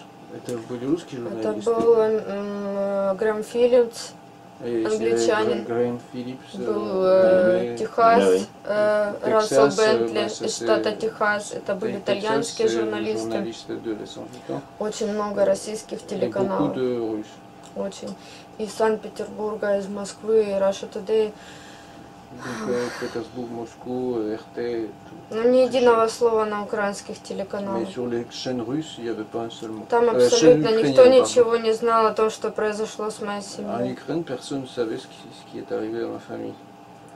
Потом случайно итальянский журналист увидел меня в Донецке, я дала ему интервью. Il y avait par hasard un journaliste italien qui m'a vu à Donetsk et moi il m'a interviewé. Это интервью случайно попало в информационный канал «Спутник». Et cette interview, justement, par pur hasard, se retrouvait sur la chaîne Sputnik. И таким образом обо мне узнали в Европе и начали активно пытаться сделать мне руку. Et c'est comme ça qu'en Europe, les gens ont su mon histoire et ils ont commencé à faire quelque chose pour la prendre en charge. Prendre en charge la prothèse en fait. La prothèse. В этот же период я приняла решение подать на Украину в Страсбургский суд. C'est alors que j'ai pris la décision d'attaquer l'Ukraine, l'État d'Ukraine en justice à la Cour de Strasbourg. Совет адвокатов Донецка вместе с французским адвокатом Дамьеном Вегье. Le conseil d'avocats de Donetsk avec un avocat français, Damien Véguier. Сформулировали иск Ils ont formulé по факту незаконного ведения боевых действий с запрещенными вооружениями. Avec la constatation des actions militaires avec des armements interdits. По факту убийства мужа и дочери. Le meurtre du mari et de la fille. Разрушение дома, не подлежащего восстановлению. La destruction totale de l'habitation. А также покушение на жизнь оставшихся детей и по факту нашей инвалидности с сыном. Et l'attentat sur les enfants restés vivants, ainsi que l'invalidité du fils. Мы собрали досье из 105 листов со всеми доказательствами баллистических экспертиз, со всеми списками фамилий командиров украинской армии, которые руководили обстрелом. On a eu un dossier de 125, je crois, pages avec toutes les données des expertises balistiques, les noms des commandants militaires qui ont conduit l'attaque. Главным командующим этого обстрела был командир 12-й бригады Виктор Юшко. Le chef de l'attaque, qui a mené l'attaque, c'était Victor Yushko,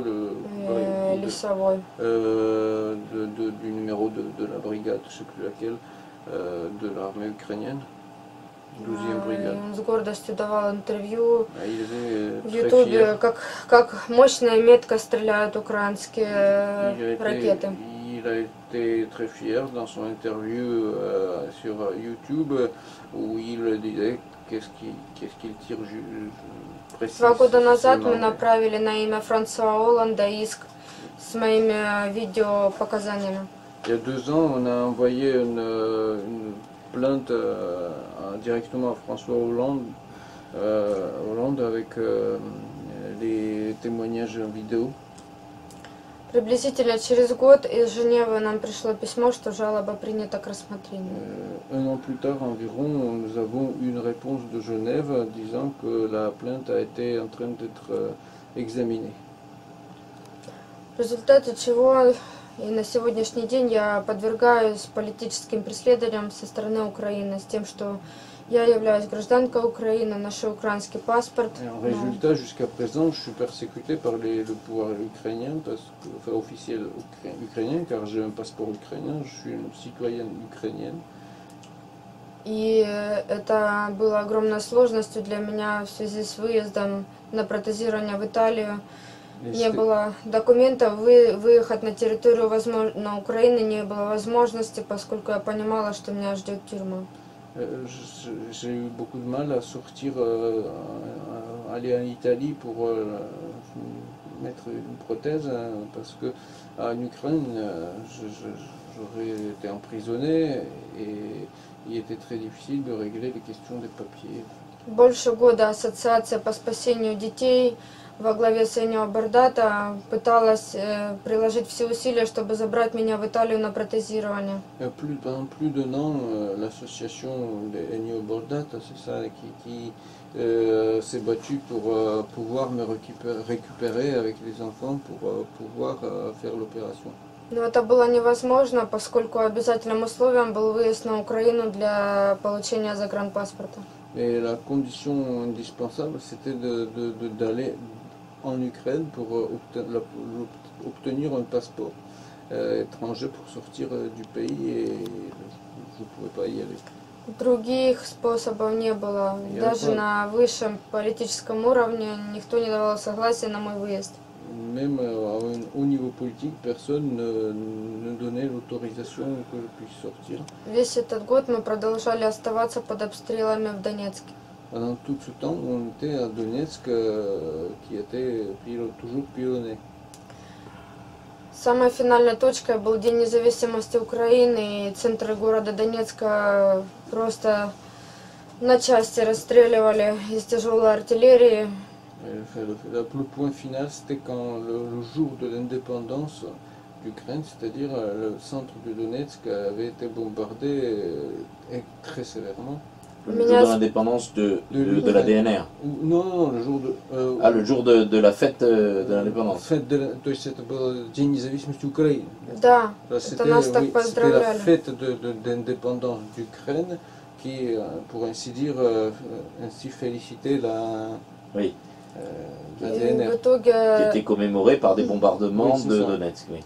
И в итоге российский волонтер, привезший продукты, гуманитарную помощь, он выгрузил свою машину, достал нас из погреба и на своей фуре вывез. Et finalement, il y avait un volontaire russe qui avait amené de l'aide humanitaire dans un grand camion et il nous a embarqués dedans dans son camion et nous a sortis. Как только мы проехали, через 20 минут этот участок дороги разрушили ракетами. Une fois on était passé, au bout d'une vingtaine de minutes, là où on était passé, il y avait des bombes qui sont tombées sur la route. Это был коммунист Владимир Пелевин, он из батальона «Призрак». Et c'était un communiste en fait. Алексея Мозгового. Cette personne du bataillon d'Alexei Mozgovoi, je ne sais plus. Bataillon Призрак. Le bataillon Prizrak. C'était un Russe ou un Ukrainien? C'était un Russe. Un Russe, oui. Qui était venu... C'était un Russe qui était venu débarquer les aides humanitaires. Qui était dans une organisation humanitaire qui avait... Oui, mais qui en même temps faisait partie d'un bataillon de la résistance. Когда я попала в Россию, депутаты Государственной Думы помогли мне сделать статус беженца, на основании которого я получила проездной документ, чтобы выехать в Европу. En Russie, il y a des députés qui m'ont aidé, députés nationaux de Russie m'ont aidé à obtenir le statut de réfugié avec lequel j'ai pu avoir la pièce, le document permettant de sortir en Europe pour avoir la marque. Я смогла вместе со своими маленькими детьми выехать в Италию на протезирование, жила там около месяца. Comme ça, j'ai pu aller en Italie avec mes enfants et passer. J'ai vécu pendant un mois environ en Italie. Все это время нас возили до приезда в Италию, возили по российским больницам, восстанавливая наше здоровье. Et avant, Потому что были ранения тяжелой степени. On était tout le temps dans les hôpitaux russes à soigner les lésions. На сегодняшний день у меня 5 осколков остались в правом плече. Jusqu'à présent, moi encore, j'ai 5 les bouts de balles qui restent. Les charpnels. Voilà, les trucs qui sont les éclats. Les éclats, voilà. Les éclats. Хотели еще часть руки ампутировать. Il était question d'amputer encore un bout de bras. Когда я попала в Италию, все обошлось, мне не нужно было больше операций. Mais en Italie, ils sont rangés sans. И из Италии я вернулась уже в Россию, понимая, что я не могу вести больше детей на войну. Et en rentrant de l'Italie en Russie, j'ai compris que je ne pouvais plus amener mes enfants à la guerre. Сейчас я живу в России. Donc je suis resté vivre en Russie.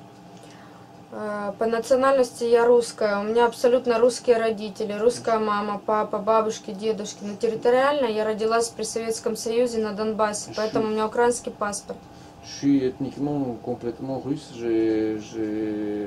tous mes parents, tous mes ascendants, tout le monde est russe, et je suis né au Donbass au temps de l'Union soviétique. Du coup, j'ai un passeport, ça se trouve ukrainien, puisque je suis né sur ce territoire. Весь этот год я провожу постоянные манифестации в поддержку оставшихся под снарядами детей, мирного населения, которое истребляет, уничтожает только за то, что они русские, имеют русские корни, которых пытаются выжать из своей территории. Tout le temps, depuis un an, je fais des actions, des manifestations pour attirer l'attention sur la protection de la population restante sur place, qui est attaquée, agressée juste parce qu'ils défendent leur identité. Ces gens-là sont russes, tout simplement.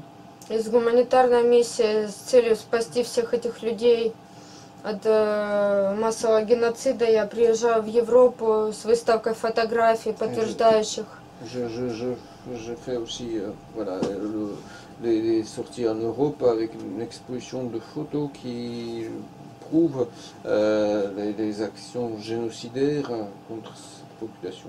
Подтверждающих факты убийства детей, разрушения инфраструктуры, жилых домов. Voilà, où on voit sur les photos les meurtres de gens, d'enfants, de destruction d'infrastructures. Таких исков в Страсбургский суд направляются сотни, но на сегодняшний день реакции нет. Ни одна семья не получила компенсации, помощи на погребение. De ce genre qui sont entrés dans la cour de Strasbourg, et pour l'instant il n'y a pas eu de défait et il n'y a pas eu de remboursement de Aucune de ces plaintes n'a été instruite. Ни одна не рассматривалась она или не было позитивного результата? Вообще нет, не рассматривалось. Il n'y a aucune réaction. Иски направлены, но les plaintes ont été déposées, mais sans suite pour l'instant. Повторно я в Москве, в Следственном комитете Москвы подала вторичный иск в Страсбургский суд уже от России. Depuis la Russie, je refais en fait je remise la plainte à Strasbourg déjà depuis les organes russes. Я здесь, потому что все эти люди, которые остаются там, они очень просят меня донести в Европу информацию о происходящем. Je suis ici parce que les gens restants, tout le monde me demande d'informer l'Europe sur ce qui se passe là-bas. Все они просят спасти их, они все хотят жить. Ils veulent tous vivre et ils demandent d'être secourus. Comment elle vit actuellement en Russie, donc comme réfugié, et elle exerce un métier. Ты сейчас в России живешь как беженка, и ты работаешь по специальности или как? Нет, я живу как беженка, и работать я не могу, потому что нет гражданства, нет патента для того, чтобы работать. Я на данный момент живу у волонтеров. En ce moment, je vis chez les volontaires et je n'ai pas, enfin, j'ai des papiers de réfugié qui ne permettent pas d'avoir le travail. И не имея постоянной регистрации, я не имею возможности устроиться на госпредприятие по своей специальности. Donc, par ma spécialité, je ne peux pas travailler sans avoir certains éléments. На сегодняшний день я учусь в Донецком медицинском университете на факультете лечебное дело, но не могу выехать туда продолжить обучение. Jusqu'à présent, je suis encore censé être étudiante dans l'école de médecine de Donetsk. У меня академический отпуск, и я не могу даже перевестись учиться в Москву, потому что нет гражданства пока. Donc j'ai une sorte d'année sabbatique qui est en cours toujours, mais je ne peux pas me transférer dans les établissements en Moscou, dans les hautes écoles, parce qu'il n'y a pas de nationalité russe, donc voilà. На данный момент в Москве я работаю директором по связям с общественностью в Международном благотворительном фонде. Je fais à Moscou, je travaille en ce moment dans une organisation internationale humanitaire avec, je dirige la communication, service de communication. Называется он «Подари любовь миру», я занимаюсь реабилитацией инвалидов. Il s'appelle, cette fondation, enfin cet organisme s'appelle «Подари любовь миру». Donne l'amour au monde et je m'occupe aussi de la réhabilitation des invalides. Je sais pas, elle peut peut-être encore ajouter quelque chose, après je lui poserai une question. Ты заканчивай, потом еще вопросик. На сегодняшний день я получила приглашение в Женеву. Для меня это большая честь и возможность дать свидетельские показания в здании в Женеве и донести людям происходящее. Quand j'ai eu l'invitation à Genève, pour moi c'était très important et un honneur aussi d'aller témoigner à Genève, à l'ONU, pour porter à la connaissance des gens ce qui s'est passé. 15 ноября 2017 года в здании ООН прошла конференция, посвященная Донбассу, на которой обсуждались вопросы конфликта между Донбассом и Украиной. Le 15 novembre 2017, il y a eu une conférence à Genève, à l'ONU, où il y avait les questions du destin de Donbass qui avaient été soulevées. Где в качестве спикера выступали стороны проукраинские и также политики и социологи, поддерживающие гражданское население. Il y avait des répondants aussi bien du côté ukrainien, c'est-à-dire les gens qui défendaient les positions ukrainiennes, que des gens qui défendaient les positions de la population civile du Donbass. Целью было проанализировать ситуацию, усугубляющую конфликт на данный момент, и перспективы дальнейшие как государства. Oui, le but c'était d'analyser la situation actuelle et de ses perspectives dans l'avenir. Также дать возможность пострадавшим людям, находящимся там, выступить, сказать свое мнение. Également, il y avait le but de faire parler les gens qui ont subi les faits. Qu'est-ce qu'elle en pense, elle, de la situation et des perspectives? А что ты лично думаешь о ситуации и перспективах? Лично я даже не только думаю, я знаю на все 100%, что на сегодняшний день из-за сложившейся ситуации в стране 70% хотят выехать из-за того, что 70% населения находятся за чертой бедности. En ce moment, je sait que 70% de la population veut quitter les lieux, les territoires, parce qu'ils sont réduits à la misère, en dessous du seuil de misère totalement.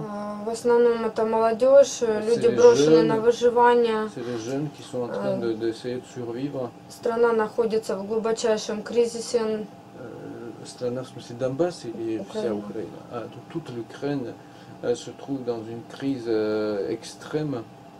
На сегодняшний день Киев входит в десятку самых опасных по проживанию и смертности городов в мире. Kiev, c'est une des 10 grosses villes les plus dangereuses du point de vue de la criminalité, survie, etc. Страна Украина наравне с Африкой является сейчас, входит в рейтинг самых бедных стран мира. L'Ukraine est devenue, aux côtés de certains pays d'Afrique, parmi les plus pauvres pays du monde. Все это происходит наряду с тем, что уровень рейтинг материальных капиталов президента Украины, нелегитимно избранного, возрос в 7 раз. Pendant que les capitaux du président, élus de façon douteuse, le mot est non légitime, enfin, ils ont augmenté, sont multipliés par 7. Quelles sont les différences du point de vue de la vie quotidienne pour les gens suivant qui sont en Ukraine ou dans le Donbass? Est-ce qu'il y a des différences sensibles en dehors évidemment du régime politique? Если сравнить, не считая политические стороны дела, а вот жизненные обстоятельства, сравнить жизнь людей, оставшихся на территории контролируемой Украины и на территории контролируемой Донбасской территории. Вот если сравнить жизнь этих людей, что можно наблюдать? Тяжелейшая кризисная ситуация с обоих сторон. Il y a une très lourde crise de deux côtés. В Донецке я жила с 2 детьми на пенсию 2000 рублей в месяц. Donc à Donetsk, j'avais une pension avec mes 2 enfants, on vivait avec 2000 roubles русских рублей. То есть это, ça fait 2000, bon, ça fait 35 euros, quelque chose comme ça, par mois. Et est-ce que les gens qui ont émigré ou qui se sont réfugiés en Russie sont naturalisés russes ou est-ce qu'ils pensent être là provisoirement avec l'idée de retourner en Люди, Ukraine? которые убежали, уехали в Россию из Донбасса, они там получают гражданство или они живут как бы с мыслью временного проживания и затем возвращения на Донбасс? Ну, не всем дают гражданство. Мои кумовья, крестные моих детей, они 3 года уже живут в Крыму, и они не могут никакой документ оформить из-за того, что у них нет регистрации. Donc tout le monde ne peut pas avoir facilement la naturalisation, mais les Russes ne facilitent pas du tout les choses. Oui, peut-être certaines choses, c'est pas moi qui réponds, mais certaines choses. Mais en Все tout cas, предприятия Горловки сейчас остановлены, шахты затоплены водой и не работает ни один из заводов. À Gorlovka, rien ne marche en ce moment, tout est à l'arrêt, donc les mines, parce que c'est une ville minière, sont toutes arrêtées, aucune entreprise ne marche, donc il n'y a rien à faire là-bas. Et voilà, il disait juste avant que ces proches-là en Crimée, ça fait 3 ans qu'ils vivent, mais tant qu'il n'y a pas de domicile enregistré de certaine façon fixe, on ne peut pas avoir la naturalisation parce que ça implique une domiciliation et des formalités de ce genre. Это связано с тем, что украинские военные целятся по химическим цехам стирола, крупнейшего завода, пытаясь сделать экологическую катастрофу и вытравить людей, как тараканов. Сделать утечку аммиака. En ce moment, en Gorlovka, tous les tirs sont visés sur l'usine chimique de styrol. Enfin, je ne sais plus comment il s'appelle l'usine, mais en tout cas, c'est visé sur les stocks, les installations. toxiques pour encore décroter la population, quoi. В нашем городе фиксировались обстрелы химическим оружием, фосфорным оружием, Il y avait des bombes à phosphore запрещено qui sont всеми. interdits par toutes les conventions également qui ont été tombées sur notre ville. De toute façon, des bombes sur les civils, На сегодняшний день один из пунктов подписанных Минских соглашений не соблюдается. Pour l'instant, aucun point des accords de Minsk en réalité n'est respecté. Пункты 6 и 7 предусматривают обмен военнопленными и амнистию политзаключенных. На сегодняшний день больше 1000 продолжают находиться на территории Украины, и условия недопустимы содержания этих людей. Il y a les points 6 et 7 où il s'agit d'échanges de prisonniers, enfin ceux qui se sont fait prisonniers, mais il y a à peu près 1000 personnes encore qui sont retenues des prisonniers de guerre. Пытки ополченцев фиксируются ООН по правам человека, по противодействию пыткам. Même les comités de droits de l'homme de l'ONU qui ont constaté les tortures qu'ont subi les gens qui se sont fait prisonniers en tant que miliciens ukrainiens, enfin par les Ukrainiens, voilà. Les gens du Donbass faits prisonniers par les Ukrainiens. В стране практически полностью отсутствует свобода слова. Il n'y a aucune liberté d'expression à ce moment en Ukraine. Это обусловлено тем, что европейские журналисты целенаправленно выдворяются за пределы украинской территории, чтобы не было информационного прорыва. Les journalistes européens sont systématiquement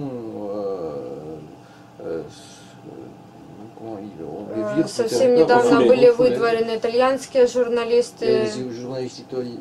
Ярким примером является убийство итальянского журналиста Андреа Роккелли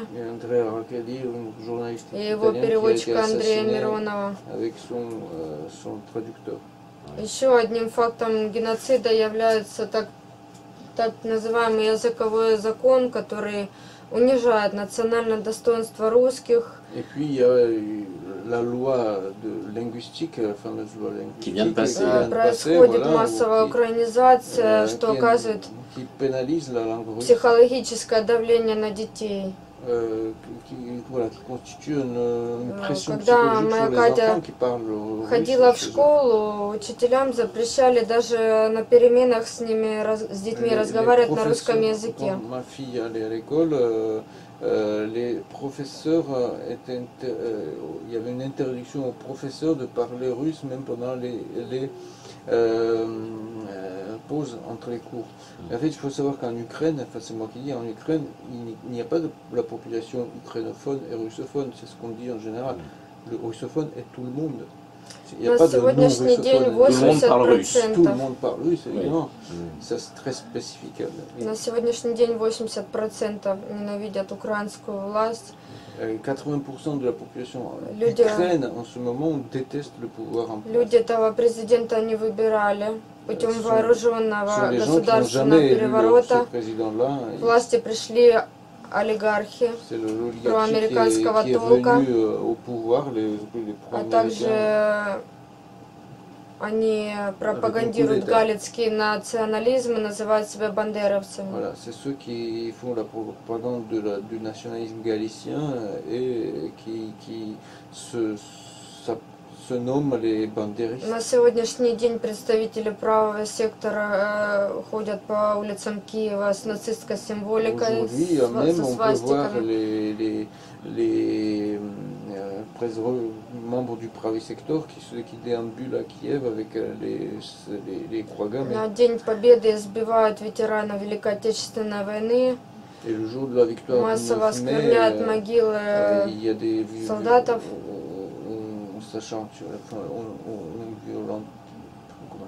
Улицы переименовываются.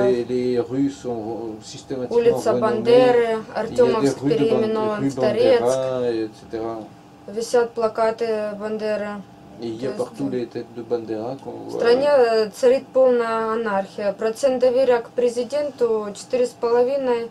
Alors le président, il a un crédit, le crédit de confiance de 4% dans le pays. Et процент доверия к незаконно переизбранной Верховной Раде в 2014 году 3% всего.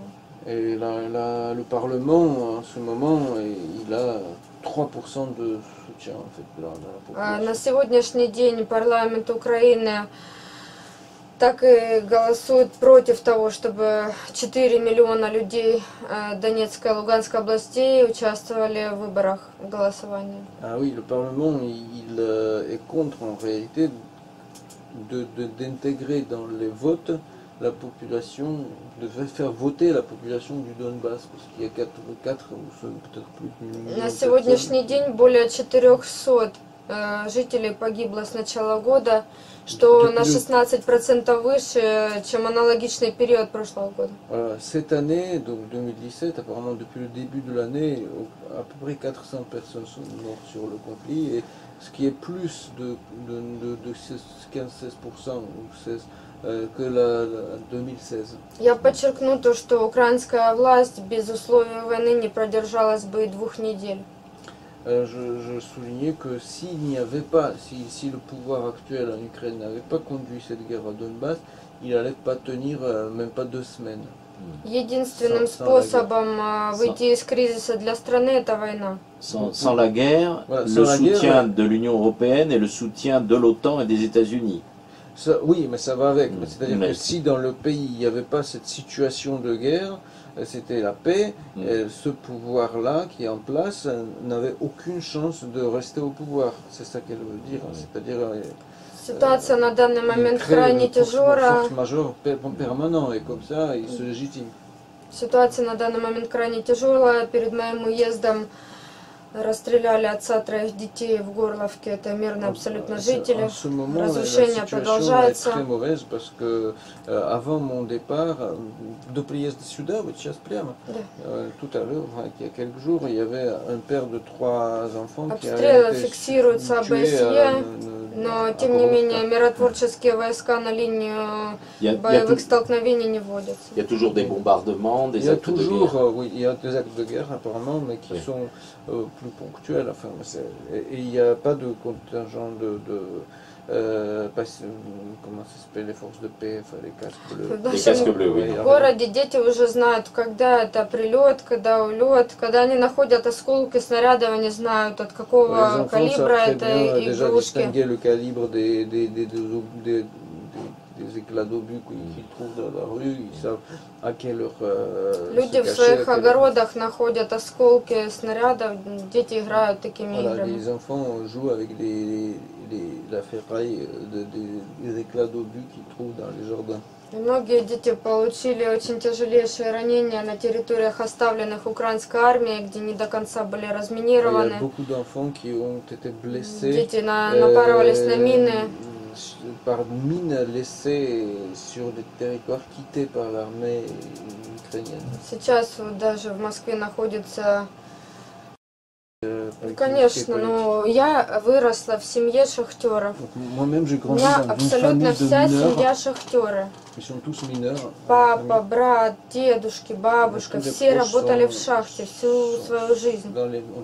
Все мои дедушки погибли в шахте.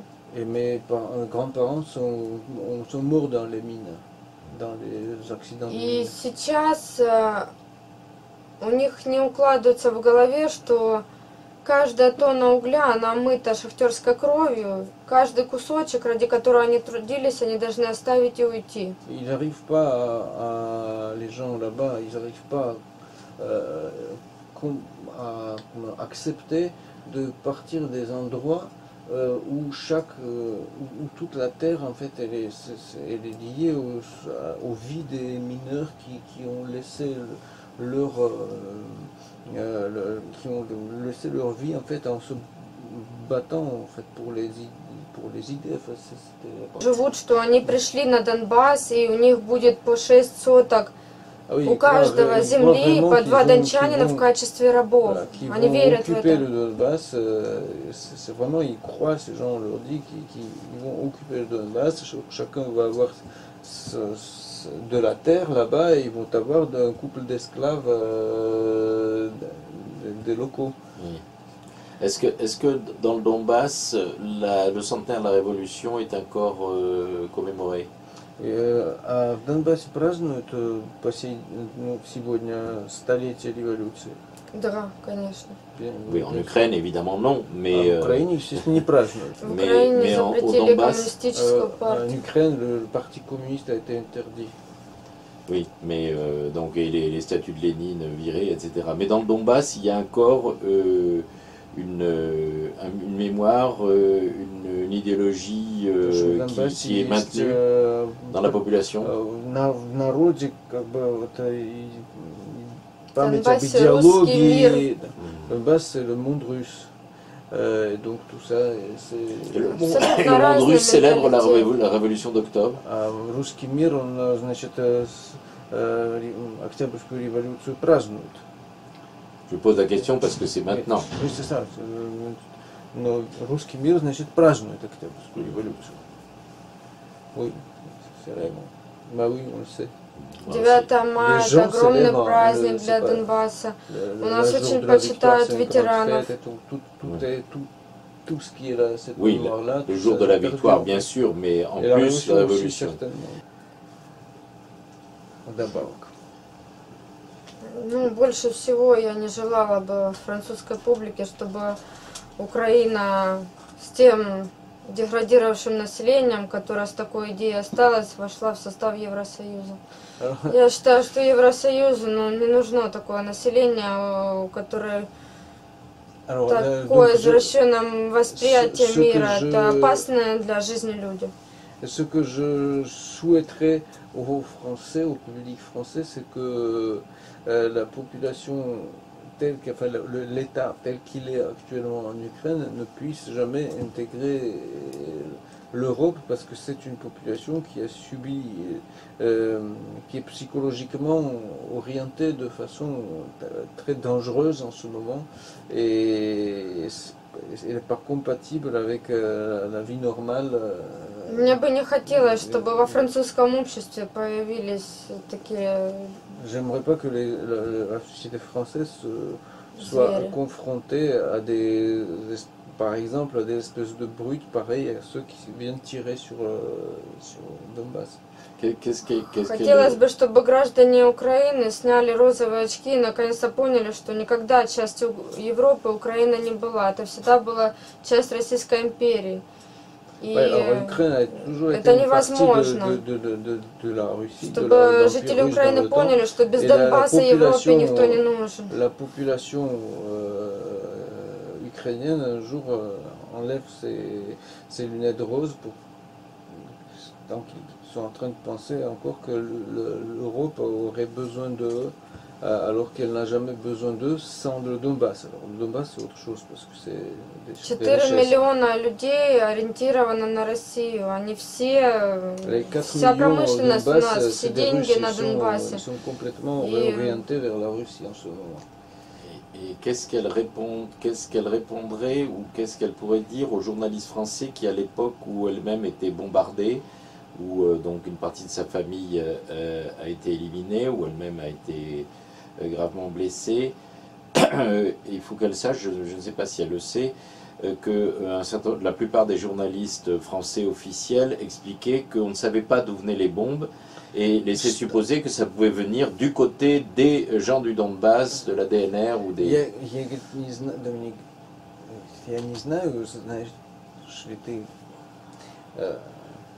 полностью это, но большинство, то есть все французские журналисты, которые в то самое время, когда гибла твоя семья, находились, делали репортажи с Украины, объясняли людям, что на самом деле непонятно, откуда идут снаряды, и скорее всего они идут от самих дончан, то есть не дончан, а самих, то есть жителей территории Донбасса. То есть, что бы ты сказала тем журналистам, которые рассказывали непонятно... Tu peux lui préciser que ça paraît complètement idiot, mais les journalistes français aujourd'hui sont complètement idiots. Это, конечно, полный идиотизм, говорит Доминика, но нужно, чтобы ты видел, что французские журналисты, они и есть полные идиоты. Но я не знаю ни одного факта, чтобы хотя бы один ребенок с украинской стороны погиб от рук ополченца. У нас 1000 тысяч погибших. Ни один дом украинский не разрушен ополченцами. Contrôlé par les Ukrainiens soit mort des mains d'une milice du Donbass. De notre côté, c'est des centaines. Oui, mais surtout, ce qu'elle n'a pas bien compris, c'est qu'ils laissent supposer que les victimes du côté du Donbass auraient subi les bombes des gens du Donbass. Наблюдать, что весь мир смотрит то, как в гражданской войне используется тяжелая артиллерия, и олигархи, держащие в страхе всю страну, направляют граждан Украины убивать граждан Украины. То есть журналисты, которые это рассказывают как. Искажают, поэтому я здесь. Я считаю своим долгом донести правду, как живой свидетель.